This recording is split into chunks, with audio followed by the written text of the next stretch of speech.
Good evening and welcome to Doordarshan Kendra Kohima. I am Vimasana with the news. First, the headlines.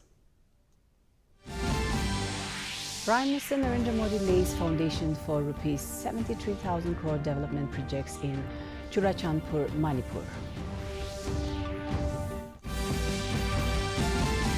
Prime Minister Narendra Modi highlights Mizoram has a major role in both the Act East policy and the emerging Northeast Economic Corridor. An awareness program on early intervention and inclusive quality education held at GPS Industrial Village, Dimapur. Sushila Karki sworn in as Nepal's first woman Prime Minister. And now the details. Prime Minister Narendra Modi has urged all organizations in Manipur to embark on the path of peace to fulfill their dreams and secure the future of their children. He said the government is satisfied that in recent times, talks have been held with various groups in the hills and the valley to reach agreements. He reaffirmed that the government of India stands firmly with the people of Manipur. The Prime Minister added that this is a part of the government of India's broader efforts to establish peace by prioritizing dialogue, mutual respect and understanding. The Prime Minister said this while laying the foundation stone for multiple development projects worth over 73,000 crore in Churachandpur, Manipur. The 19 projects include Manipur urban roads, a drainage and assessed management improvement project, 5 national highway projects, the Manipur Infotech Development Project, and working women hostels at 9 locations, among others. Addressing the gathering, Prime Minister Modi said the projects unveiled today will improve people's life in Manipur in terms of infrastructure and healthcare. He said the land of Manipur is the land of courage and bravery.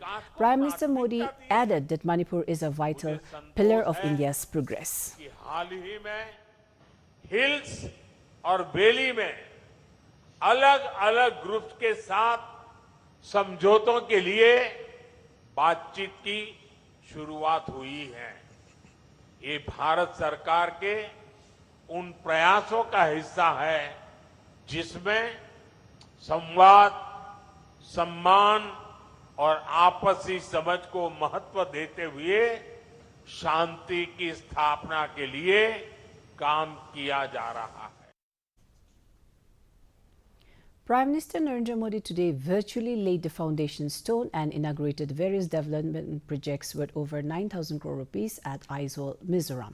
These projects are related to multiple sectors, including railways, roadways, energy and sports, among others. Prime Minister Modi inaugurated the Bairabi Sairang new rail line worth over 8,000 crore rupees, connecting the capital of Mizoram to the Indian Railways network for the first time. The direct rail connectivity between Mizoram and the rest of the country will offer the people of the region safe, efficient and cost-effective travel options. Speaking on the occasion, Prime Minister Modi said today is a historic day for the nation, particularly for the people of Mizoram.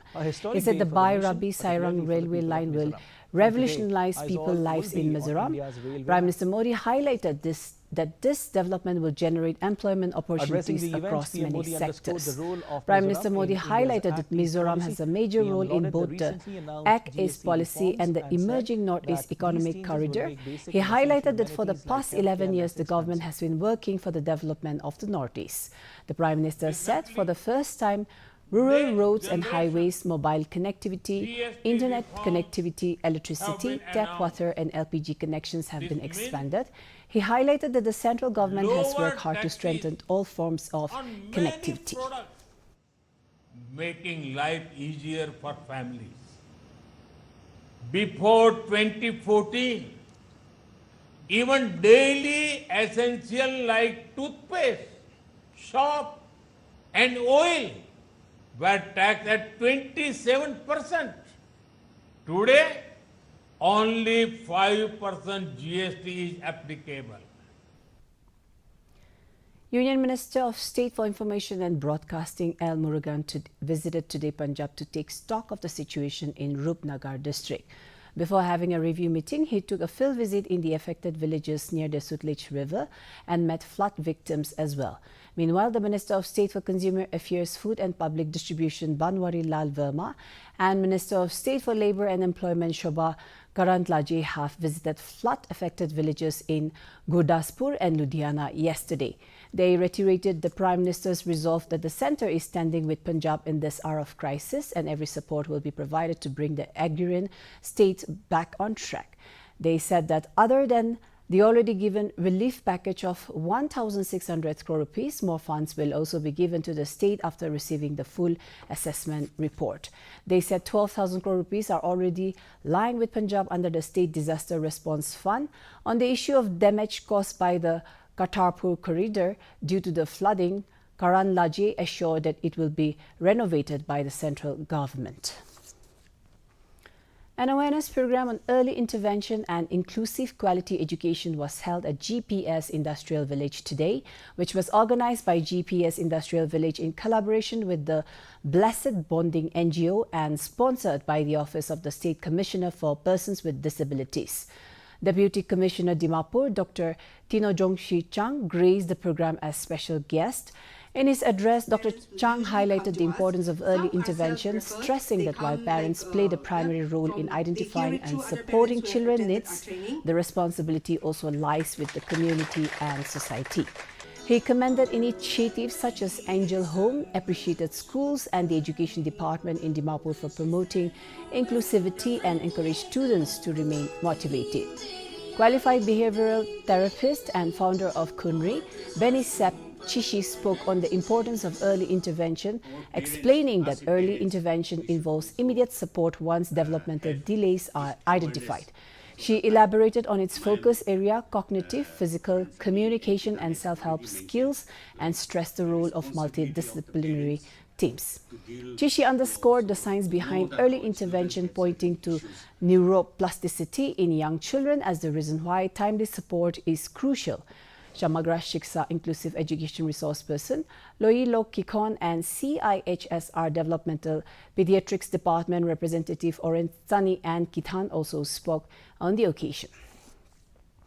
We will now take a short commercial break. Stay tuned. पापा fees ज्यादा है। बेटा याद है bonus के कुछ पैसे हमने दूसरे खाते में रखे थे। 2 साल से खाते में कोई लेन देन नहीं हुआ है, शायद इनऑपरेटिव हो गया होगा। तो अब बैंक जाके या वीडियो केवाईसी से केवाईसी अपडेट कराओ, खाता होगा एक्टिव एकदम फ्री। चलो कहाँ? एडमिशन कराने, खाता हुआ एक्टिव। आरबीआई कहता है जानकार बनिए, सतर्क रहिए। Welcome back. At the invitation of the government of Papua New Guinea, Minister of State for External Affairs Pabitra Margarita will pay a visit to Papua New Guinea on September 16 to represent Prime Minister Narendra Modi at the commemorative events marking Papua New Guinea's 50th anniversary of independence, the Ministry of External Affairs MEA said in an official statement. During the visit, MOS Margarita is expected to have bilateral meetings with the political leadership of Papua New Guinea. It will also have interactions with the Indian diaspora and the business community in Papua New Guinea. The visit of the MOS Margarita to Papua New Guinea will provide an opportunity to continue the engagement with the leadership in the Pacific Island countries. Pacific Islands Cooperation in General Koko, Commander BSO-1 of the Myanmar Army, visited headquarters Eastern Command at Vijay Durg, Kolkata as part of the 7th Army-to-Army Staff Talks AAST between India and Myanmar. He was accompanied by a 4-member delegation. According to Indian Army, during his Indian tour, the general officer also visited New Delhi, Agra and Gaya. At Eastern Command, he interacted with Lieutenant General Ramchandra Tiwari, General Officer Commanding-in-Chief, Eastern Command, and commended the Indian Army's steadfastness, dedication and professionalism. The two sides discussed measures to deepen defense cooperation, particularly in cutting-edge technology with an emphasis on ensuring mutual security. The delegation also engaged with senior officers at Eastern Command. The Indian Army reiterated its support for initiatives to strengthen the Myanmar Army's digital training capabilities and improve information management within its organizations, the Army added. And promote technology-driven collaboration between the two nations. The visit has significantly bolstered the long-standing friendship and cooperation between the two armies. The Indian Army remains steadfast in its commitment to fostering strong defense ties with Myanmar, thereby contributing to regional peace and stability. Nepal's President Ramchandra Paudel has dissolved the House of Representatives, the lower house of the federal parliament, at the recommendation of the newly appointed interim Prime Minister Sushila Karki, and announced fresh parliamentary elections for the 21st of March next year. Former Chief Justice Sushila Karki took the oath as Prime Minister of the interim government of Nepal last night, becoming the first women to lead the country. President Paudel administered the oath of office to Karki at the presidential palace in a ceremony in Kathmandu. Vice President Ram Bharan Yadav and several other dignitaries were present on the occasion. The swearing-in ceremony came after the Himalayan nation witnessed deadly violence by Gen Z demonstrators over the past few days, triggered by a government ban on major social media platforms and anger over corruption. The deadly clashes claimed the lives of several people and also led to the resignation of KP Sharma Oli as Nepal's Prime Minister. According to a press release issued by the Office of the President, the date for the next election to the HOR is fixed for the 5th of March 2026. Prime Minister Narendra Modi extended best wishes to Nepal's new interim Prime Minister, posting on his official account on X.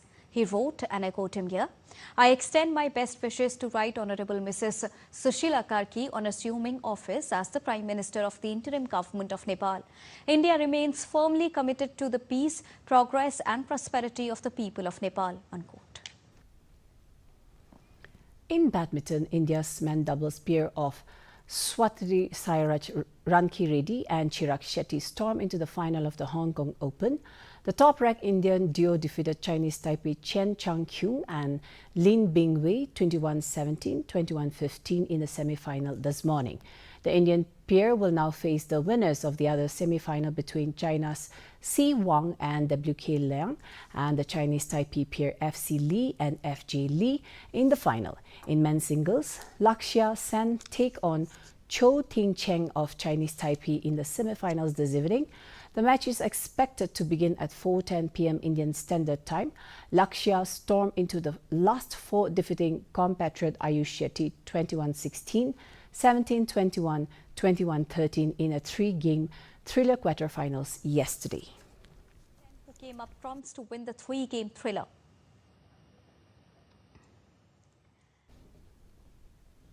We will now look at the weather report from the district headquarters of Nagaland.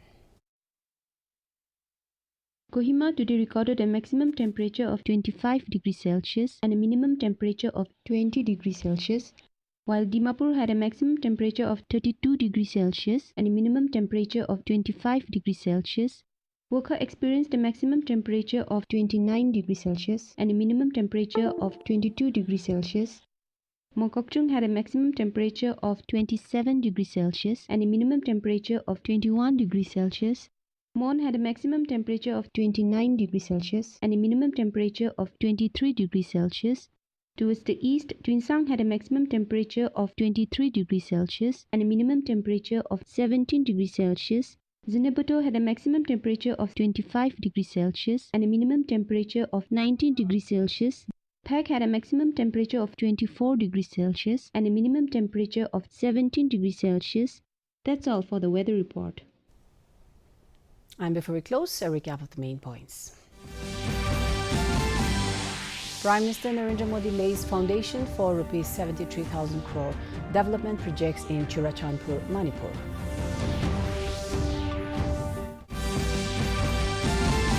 Prime Minister Narendra Modi highlights Mizoram has a major role in both the Act East policy and the emerging Northeast economic corridor. An awareness program on early intervention and inclusive quality education held at GPS Industrial Village, Dimapur. And Sushila Karki sworn in as Nepal's first woman Prime Minister. And with that, we close tonight's news edition. Thank you for your company. Have a good night.